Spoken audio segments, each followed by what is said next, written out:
है उसकी माँ ने दूध पिलाया तो मिल जाए मुझे उस पर।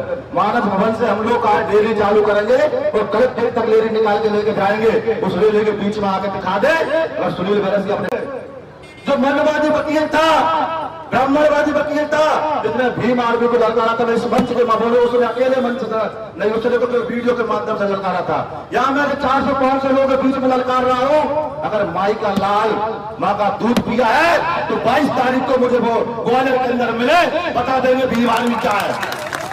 और उसकी माँ का दूध उसने पिया है, हम बताएंगे भीम आर्मी क्या। मंच के माध्यम से मैंने एडवोकेट को ललकारा है। ग्वालियर हाई कोर्ट में अंबेडकर जी की मूर्ति न लगना इस बात की गवाही है कि CM Mohan Yadav, MP police और डबल इंजन की सरकार फेल हो चुकी है। इस बात की गवाही है कि अंबेडकर जी के ये लोग विरोधी हैं। इस बात की गवाही है कि ग्वालियर हाई कोर्ट के वकील अनिल मिश्रा पूरी तरीके से गुंडई करने पर उतर आए हैं। इस बात की ये गवाही है कि अंबेडकर जी के विरोध करने वाले लोग आज पूरी तरीके से 56 इंच का सीना दिखा रहे हैं और कह रहे हैं कि हम अंबेडकर जी की मूर्ति नहीं लगने देंगे। तो इस बात का ये प्रमाण है कि ये संविधान के विरोधी लोग हैं। इस बात का ये प्रमाण है कि ये लोकतंत्र से नफरत करने वाले लोग हैं। और ये इस बात की भी गवाही और प्रमाण है कि ये लोग मनुवादी को बढ़ावा देने वाले लोग हैं। कैसे, या ऐसा मैं कैसे कह रहा हूँ या क्यों कह रहा हूँ, आखिर मुझे कहना ही क्यों पड़ रहा है, इस बात का मुझे सबूत देने की ज़रूरत नहीं है। सिर्फ इस बात का अंदाज़ा लगाइए कि ये बेईमानी कैसे हो रही है। आखिर ये करने वाले लोग कौन हैं और किस तरीके से दलितों को, गरीबों को, मजलिमों को, मिस्किनों को, SC ST OBC दलितों को और अनुसूचित जाति के लोगों को, जो गरीब तबके के लोग हैं, उन लोगों को किस तरीके से कुचलने की साजिश है, इस बात की गवाही आज मैं आपको दे देता हूँ। जरा सा सुनिए, इस हिंदुस्तान में, इस भारत में, इस इंडिया में वो आखिर कौन पैदा हो सकता है जो अंबेडकर जी और गांधी जी का विरोध कर सकता है। वो कौन लोग हो सकता है जो हमारे सेनाओं का अपमान कर सकता है। क्या वो कभी भारत का हो सकता है? क्या वो कभी संविधान को मानने वाला हो सकता है? क्या कभी वो गांधी जी को मानने वाला हो सकता है? मैं लिख के दे सकता हूँ आपको, वो कभी भी नहीं हो सकता है।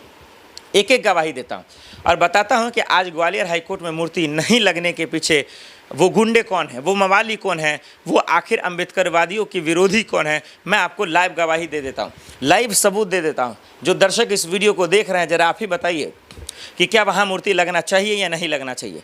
और वो लोग कौन है जो मैं कह रहा हूँ, क्या बिल्कुल ठीक कह रहा हूँ या गलत कह रहा हूँ। क्या एमपी पुलिस को एक्शन लेना चाहिए या नहीं लेना चाहिए, सीएम मोहन यादव को आदेश देना चाहिए या नहीं देना चाहिए। आप खुद कमेंट कर बता देंगे, क्योंकि आपसे बेहतर कोई जान नहीं रहा है। सुप्रीम कोर्ट, राष्ट्रपति, प्रधानमंत्री और संसद सब लोग खामोश हैं इस मसले पर। क्यों खामोश है? क्या आपको जिम्मेदारी नहीं है? क्या आप इस बात को लेकर आदेश नहीं दे सकते हैं कि वो कौन गुंडे हैं जो अंबेडकर जी का संविधान का विरोध कर रहे हैं? आइए आपको लाइव सबूत देते हैं। जरा सोचिए, इस देश में क्या कोई भी नागरिक क्या इस देश में जिसकी अपनी अपनी विचारधारा हो सकती है, जिसका अपना सोच हो सकता है, जो सरकार का जो है आलोचना कर सकता है, लेकिन संविधान का कौन कर सकता है? जरा सोचिए, एक पार्लियामेंट के अंदर से ये कहा जाता है कि अंबेडकर का नाम इतना जपते हैं, अगर भगवान का जप लेते तो आप स्वर्ग में चले जाते। क्या ये बयान आप भूल गए, जो देश के गृह मंत्री ने ये बयान दिया था? फिर उसके बाद ये यहाँ पे अंबेडकर जी का अपमान होता है। फिर उसके बाद ग्वालियर हाईकोर्ट में ये आदेश आया होता है और इस बात की गवाही होती है कि इसको लगाया जाए। इस बात की गवाही होती है कि इसको दरअसल जो है अंबेडकर जी की मूर्ति को ग्वालियर हाईकोर्ट में लगाया जाए।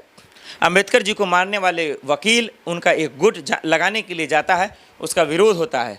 कई वकील का गुट जो मनुवादी के समर्थक होते हैं, जो RSS और संघी के समर्थक होते हैं, वो अंबेडकर जी के मूर्ति को न लगने को लेकर विरोध जारी कर देते हैं। कैमरे पर लड़ाइयाँ शुरू कर देते हैं, लाठी डंडे चलने शुरू हो जाते हैं और उसके बाद ये मूर्ति नहीं लग पाती है। दूसरा सबूत मिला आपको। आप सोचिए वो कौन लोग हैं, वो कौन वकील है। एक तो अनिल मिश्रा मैंने नाम बताया और बहुत सारे जो अंबेडकर जी का विरोध कर रहे हैं, नहीं लगने देंगे, नहीं लगने देंगे।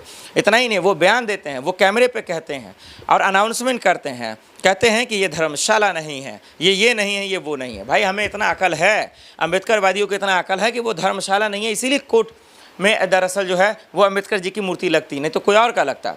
तो ये हमारा आप देख रहे हैं। अब आपको एक और गवाही देते हैं कि एमपी पुलिस ने कैसे तमाशा देखती रही और वहाँ पे नहीं लग पाया। फिर आप समझेंगे कि ये लोग दरअसल किस तरीके से संविधान और लोकतंत्र का विरोध कर रहे हैं, जो हिंदुस्तान इसको माफ़ नहीं करेगा। अब आपको तीसरा सबूत देते हैं।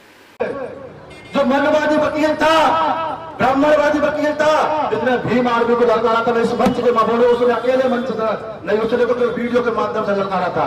यहाँ मैं 400-500 लोगों के बीच में ललकार रहा हूँ, अगर माई का लाल माँ का दूध पिया है तो 22 तारीख को मुझे वो ग्वालियर के अंदर मिले, बता देंगे भीम आर्मी क्या है। और उसकी माँ का दूध उसने पिया है, हम बताएंगे भीम आर्मी क्या। मंच के माध्यम से मैंने एडवोकेट को ललकारा है, उसकी माँ ने दूध पिलाया तो मिल जाए मुझे उस पर। मानस भवन से हम लोग आज डेयरी चालू करेंगे और कलेक्ट्रेट तक लेरी निकाल के लेके जाएंगे, उस रेले के बीच में आके दिखा दे। और सुनील बैरस अपने